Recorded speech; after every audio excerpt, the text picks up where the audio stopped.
I remember the first time I played in front of an audience, it didn't go very well. I was like 13 or so, and I remember being so nervous, I didn't know what the hell I was doing, and when it was time for me to play a solo, I really screwed up. It was a big, epic fail.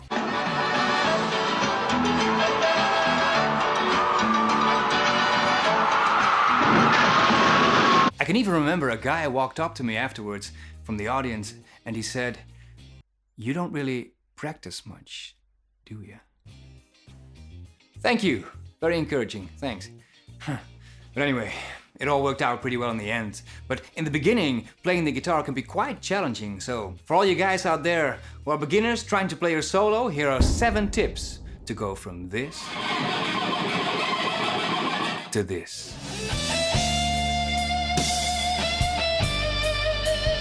So if you're new to improvising a solo, in the beginning you don't really need to learn a whole bunch of scales. You really only need to learn one, the minor pentatonic. Here it is.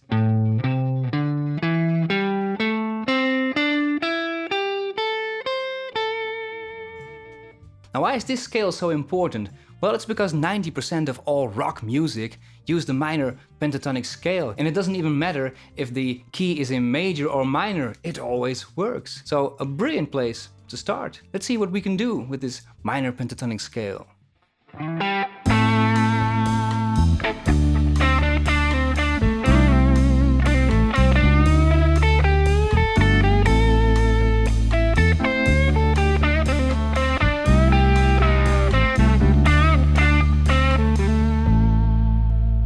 Quite a few tricks here and there and a bit of bending, all of which I show you how to do in this video. And by the way, did you notice I was playing mostly the top strings, the 4 top strings. I wasn't playing the low E string or the A string. Now you can play if you want on those strings, but it's a beginner's mistake to spend too much time on those strings. The most expressive notes are on the top strings. You don't want to do this.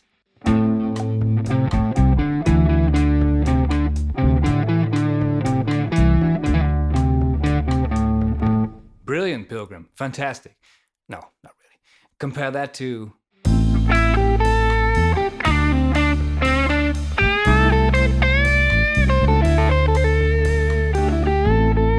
Whoa, what a difference, right? So much better. Now, the most important note that we have to learn is the root note. The root note is of vital importance, and no one understood that better than the great B.B. King.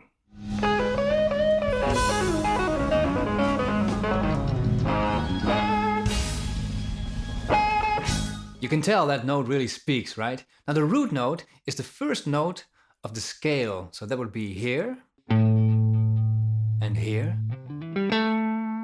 and also here. Now let's focus on the highest note for now. Now the good thing about the root note is it always sounds good, no matter what chord is playing in the background.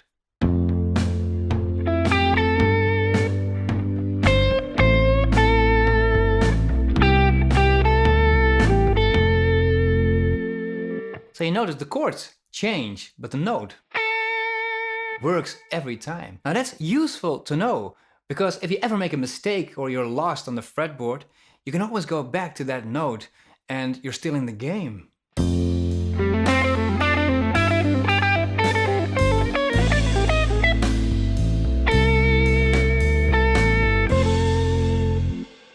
That's kind of a rule, you know, not really a rule, there are no rules in music, but a good thing to do.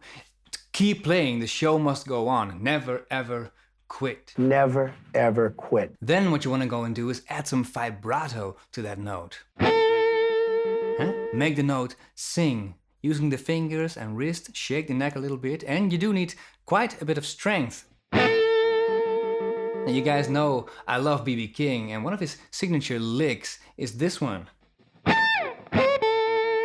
Now if you play that without vibrato, you're gonna sound like an idiot. That doesn't work at all. Better. Okay, so we know the scale, the root note. Then what you want to do, and this is going to make a huge difference, is bend some notes. There are a couple of places, well, lots of places really, where you can bend the notes. And that is really going to help your solo quite a bit. Listen.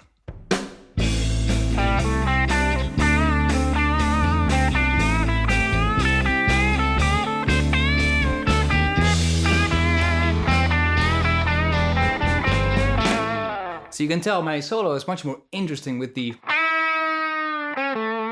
bending. Now, there are 3 places where you want to start in the beginning. G string, 7th fret.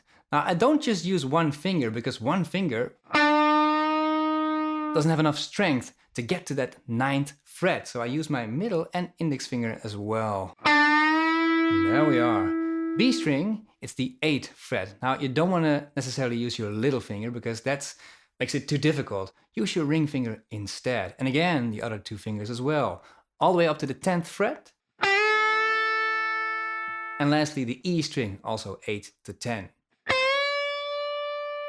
Now, if you're at home and somehow you cannot reach that 10th fret, you want to go look at your thumb, because if your thumb is stretching like this, or all the way behind the neck, then your fingers have to do all the work. And you want to use the strength of your thumb as well. So hold on to that neck, tight grip, and then 3 fingers, and you should, with practice, be able to get to that 10th fret. Now again, don't overdo it because you don't want to break something. Now this next thing is really important. This is something you really want to do, but sometimes even advanced guitarists forget to do it. But if you take any solo by Jimi Hendrix or Eric Clapton, John Mayer, they not just do it once, they do it all the time. Now instead of talking about it, I will play a solo, I will play the minor pentatonic scale, do some bending, the root note, all the things we've covered so far, but I will add one extra ingredient. See if you can tell what it is.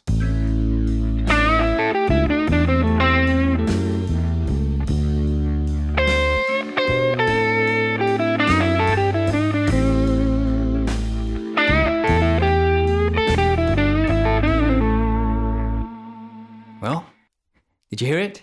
There was this little 3-note lick I put in there a couple of times. And then afterwards, a few extra notes. But it always starts with... Now, why is this lick so important? Well, because if you use this lick, things will start to flow. Instead of in the beginning, people play. If you just use this little lick, you're gonna be so much better in your guitar solos. Now what do? Press down the 7th fret with your ring finger and middle finger. Then you wanna bend this note up a little bit. Now I'm gonna press down 2 strings with my index finger, the B and the E string. Play those 2 strings and make sure with the pick to play down, down, up. Especially the last one needs to be up. Here we go. It's a great opening lick to something more elaborate. Or, but it's always, make sure to use it. It works so well. So now that we've covered the basic scale, root notes, bending, and the most essential lick ever, it's time to extend the minor pentatonic scale, and this little trick will really get your playing to the next level.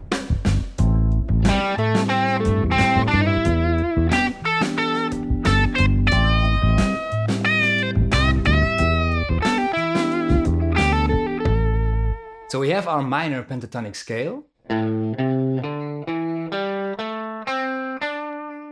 But here, instead of using the ring finger, you want to press down your middle finger. Slide up 2 frets. Then it's 8 to 10, index finger, ring finger on the B string. Also on the E string, 8 to 10. This is the extension. Now, why do you want to do this? Well, there are new possibilities and new kind of sounds you can create. On the 10th fret of the E string, we have our blue note. Now, you get this blue note if you bend up the string just 1/2 tone.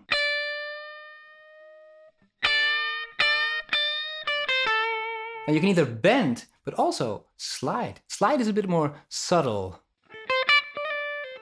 Woo, nice. Okay, now, we've covered quite a bit already. We've got 3-note lick, the bending, the extension, blue note, vibrato. But even then, still happens to me also, sometimes you don't know what to play. There's no inspiration, there's nothing there. in those times it can be very handy to play a lick that you stole from another great guitarist. And if you're a beginner, I suggest you learn a lick or two from this guy.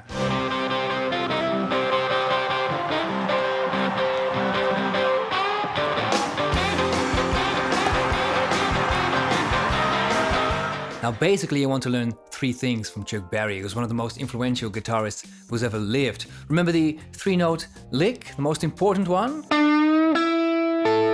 Well, Chuck Berry basically does the same thing, but instead of playing the B and E strings separately, he plays them together. So that makes... and that. And that's a real classic lick, and it works really well.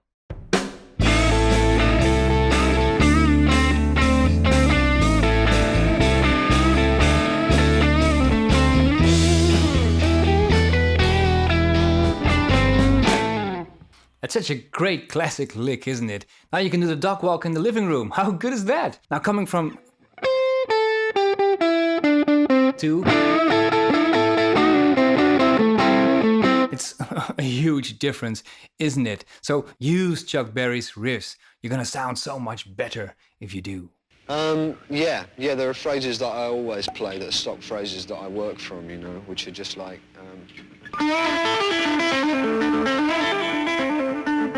That was Eric Clapton in the mid-60s on top of his game. Did you notice he played the 3-note lick? A couple of times? It's no coincidence. Now the last thing I want to tell you is there are times when you simply play a note which is all wrong and it doesn't fit at all. Now remember, never ever quit. So what you want to do is just repeat the note and try to maintain a straight face, and people think you meant for it to happen.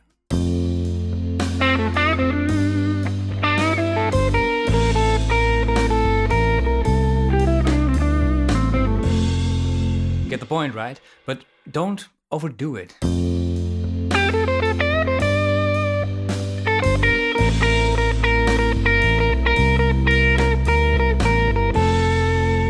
That will be a bit too much. Okay guys, this is it for today. I hope you enjoyed this lesson. I hope you got something out of it. As always, I want to give a huge thanks to all patrons for supporting the channel, and I will see you next time.